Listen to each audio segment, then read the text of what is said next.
Capitalism, socialism, communism, fascism, ये कुछ important ideologies हैं जिन्होंने 20th वर्ल्ड में बहुत बड़ा रोल प्ले किया है और आज की कंटेम्प्रेरी वर्ल्ड पॉलिटिक्स में भी इसका बहुत बड़ा इफेक्ट है। आज इस वीडियो में हम कैपिटलिज्म और कम्युनिज्म को समझने की कोशिश करेंगे। कैपिटलिज्म एक ऐसा सोशल और इकोनॉमिक सिस्टम है जिसमें जो भी प्रोडक्शन होता है गुड्स का, सर्विसेज का, इसका जो प्रोडक्शन होता है वो बेस्ड होता है प्राइवेट ओनरशिप पे। मतलब कि किसी भी इंसान के पास पावर होता है कि वो इकोनॉमी के लिए गुड्स को क्रिएट करे और उसको बेचे। और इस सिस्टम में कोई भी स्टेट या फिर कह सकते हैं किसी भी देश की गवर्नमेंट का कोई रोल नहीं होता और यहां पे जो एंड गोल होता है इस पूरे सिस्टम का वो होता है प्रॉफिट बनाना। तो जो सबसे बड़ा फीचर होता है कैपिटलिज्म का वो होता है प्राइवेट ओनरशिप, यानी कि जो भी मींस ऑफ प्रोडक्शन होगा वो किसी प्राइवेट इंडिविजुअल के हाथ में होगा। इसके बाद दूसरा फीचर आता है वेज लेबर, यानी कि आप अपने प्रोडक्शन को एक्सपेंड करने के लिए जो भी वर्कर्स को, लेबर्स को हायर करोगे, काम के बदले आपको उनका वेज देना पड़ेगा। तीसरा फीचर है कैपिटल जनरेशन, मतलब कि जो भी प्रोडक्शन बेचने के बाद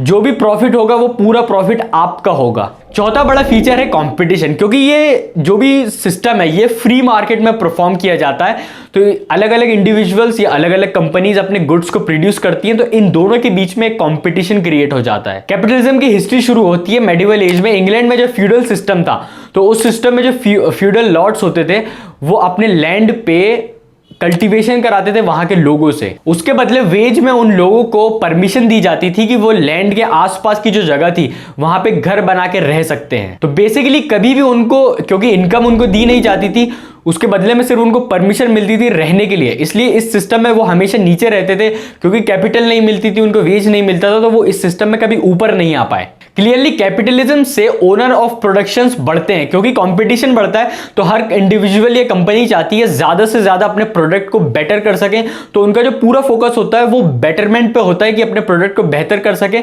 जिसकी वजह से हम लोगों को या फिर जो ऑडियंस या कस्टमर्स रहते हैं उनको वाइड रेंज मिलती है, जिसकी वजह से जो प्रोडक्ट लेने की जो चॉइसेस होती हैं वो हमारे बढ़ जाती है, क्योंकि हमारे पास अलग अलग ऑप्शंस अवेलेबल होते हैं। लेकिन कैपिटलिज्म यहाँ पे इनइक्वालिटी को भी क्रिएट करता है। इनइक्वालिटी कैसे क्रिएट होगी? जिसके पास सिर्फ कैपिटल होगा वही फैक्ट्री सेटअप कर सकता है या वही बिजनेस को सेटअप कर सकता है और अपने बिजनेस को एग्जीक्यूट कर सकता है। तो इससे होता क्या है, इससे कॉन्सिक्वेंसेस क्या निकलते हैं? इससे जो अमीर होता है वो और अमीर होते जाता है, जिसके पास कैपिटल नहीं होता वो यहाँ पे बिजनेस कर नहीं पाता, तो जो अमीर और अमीर होते जाता है और जो गरीब है वो और गरीब हो जाता है। लेकिन भाई दूसरी बात करें कम्युनिज्म की, तो वो ये कहता है कि कोई भी मींस ऑफ प्रोडक्शन का जो राइट दिया जाना चाहिए वो किसी भी एक इंडिविजुअल को या एक कंपनी को नहीं दिया जाना चाहिए, बल्कि सोसाइटी में सबका हक बराबर होना चाहिए। तो इस सिस्टम में कोई भी क्लास नहीं होती है, मतलब कि ये सोसाइटी जो है, कम्युनिज्म जो है, ये क्लासलेस सोसाइटी होती है। इसमें कोई भी इकोनॉमिक डिवीजन नहीं होता, ये क्लासिफिकेशन नहीं होता। लेकिन कम्युनिज्म के अकॉर्डिंग फिर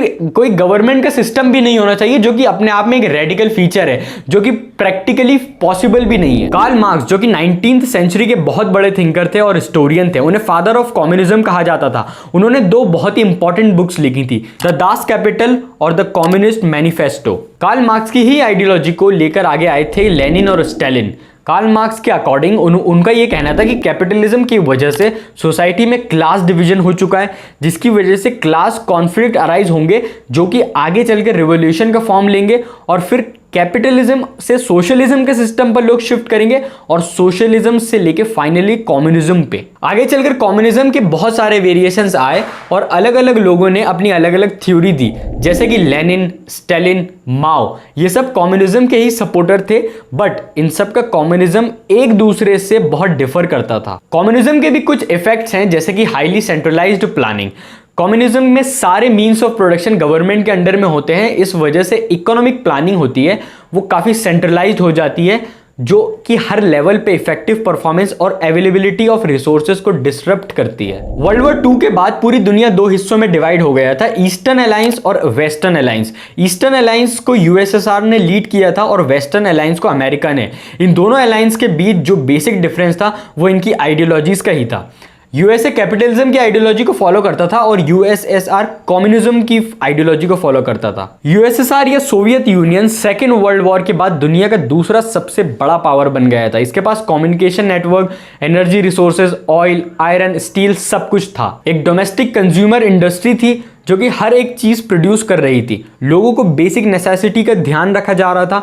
लेकिन इन सब के बाद भी सोवियत यूनियन यूएसए से इकोनॉमिकली पीछे ही था। 1991 में जब इंटरनल क्राइसिस हुआ और सोवियत यूनियन के देशों के बीच में डिससेटिस्फैक्शन हुआ, उसकी वजह से यूएसएसआर डिसइंटीग्रेट हो गया और पूरी दुनिया में यूएसएसआर के डिसइंटीग्रेशन को कम्युनिज्म का एक फेलियर की तरह देखा जाने लगा।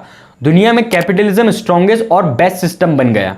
लेकिन इसके अलावा भी दो इंपॉर्टेंट आइडियोलॉजीज है, सोशलिज्म और फेसिज्म। अगर आप चाहते हो कि उन दोनों पे भी मैं वीडियो बनाऊं तो कमेंट में बताएं, और आपकी क्या राय है कैपिटलिज्म और कम्युनिज्म को लेके, ये कमेंट बॉक्स में मुझको जरूर बताएं। वीडियो पसंद आया तो लाइक करें, शेयर करें, और चैनल पे नए हैं तो चैनल को सब्सक्राइब करें।